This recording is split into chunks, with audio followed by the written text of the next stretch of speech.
incompatibility with the Kodak, so some of my videos are not going to work, but I'm going to tell you about the case.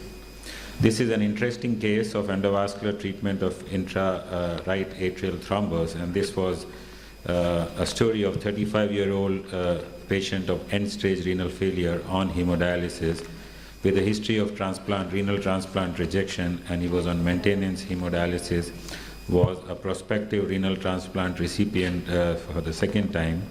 He had a history of pulmonary embolism, and a recent workup showed a large, which is about 6 centimeter thrombus in the right atrium, attached to the right atrial wall and also to the internal jugular vein indwelling catheter. So this patient really had more than 2 inches of thrombus, and this was good enough to embolize. It was attached to the RA wall as well as the catheter, and the patient did not want surgery at any stage. Now this is the CT which shows there is a thrombus. You can see very clearly. I don't have a pointer here. And this is a CT in a different projection. Again, you can see attached to the right atrial wall, and at the tip of the catheter you have a big giant right atrial thrombus.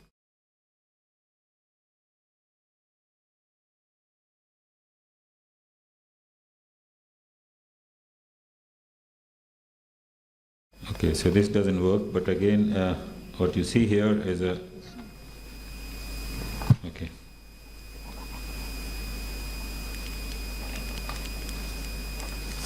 How do you work this? So there is a big thrombus in the right atrial wall and in the right atrium, and if you,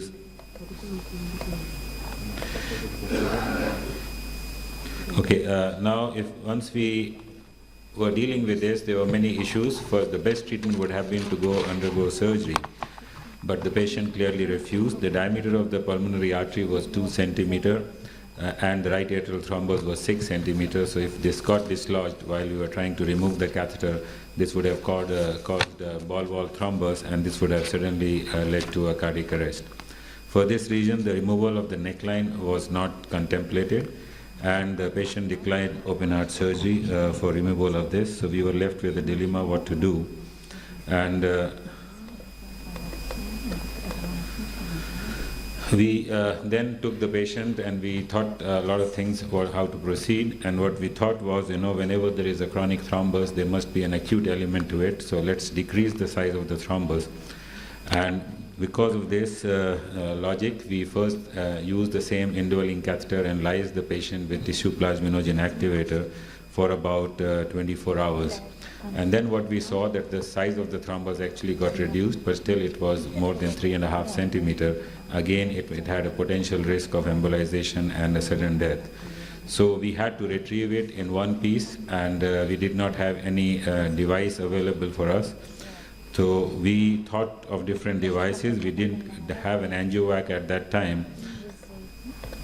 And what we thought was, we had a filter, a retrieval system of the IVC filter from Bard and Cook, and we thought we will go ahead and do a bench testing if this can sort of retrieve the thrombus while we were going from the femoral vein. So this actually worked. This has a retrieval system which has a sort of a funnel which has a membrane, and once you ensheath this, the entire thrombus should come in, and it has prongs which will catch the thrombus.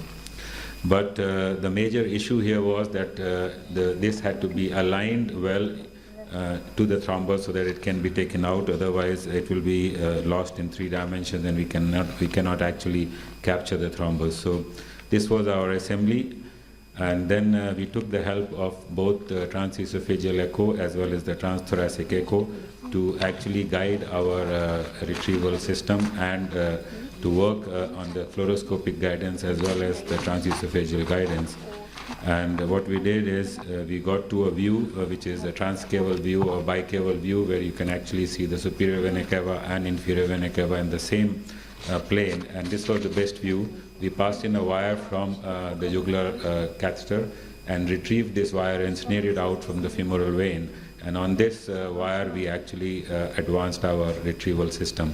So once they were aligned, because of this wire, it was like a railroading.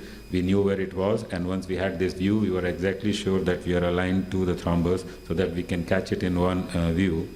And after that, once we were there, I'm sorry this doesn't work here, we actually opened this system and we got to the thrombus. It caught the entire internal jugular catheter and with the thrombus, and we squeezed the thrombus into this retrieval system. And this was the result. I'm sorry, again, this is not working because of Kodak incompatibility. The entire thrombus was removed, and this was the actual thrombus which we retrieved from the right atrium. And the subsequent CT showed the thrombus load was almost gone by 95%, and the patient was put on heparin, and the patient did not embolize. So this was the final result again, which is not showing well, and this we confirmed even with transesophageal echo as well as transthoracic echo. So this is one of the ways, unique ways of removing giant right atrial thrombus in patients who are unwilling to undergo surgery for their removal. And these sort of thrombus are very likely to cause sudden cardiac death because of embolization and a ball valve mechanism to occlude the pulmonary artery. If you look at the literature, the right atrium thrombus are usually of two varieties. The one which are attached to the catheters are the common, the indwelling catheters are the commonest variety, and they have a mortality of 18% if they are of significant size. And these are usually patients who would respond well to lysis in acute stage, but in chronic stage, these patients need to have open heart surgery to remove them because they are not lysable, unless we go for one of these novel ways to remove it. And now we have an angiovac system which was not available in our country at that time, where you can actually take out large thrombuses from right atrium without subjecting them to surgery. Thank you.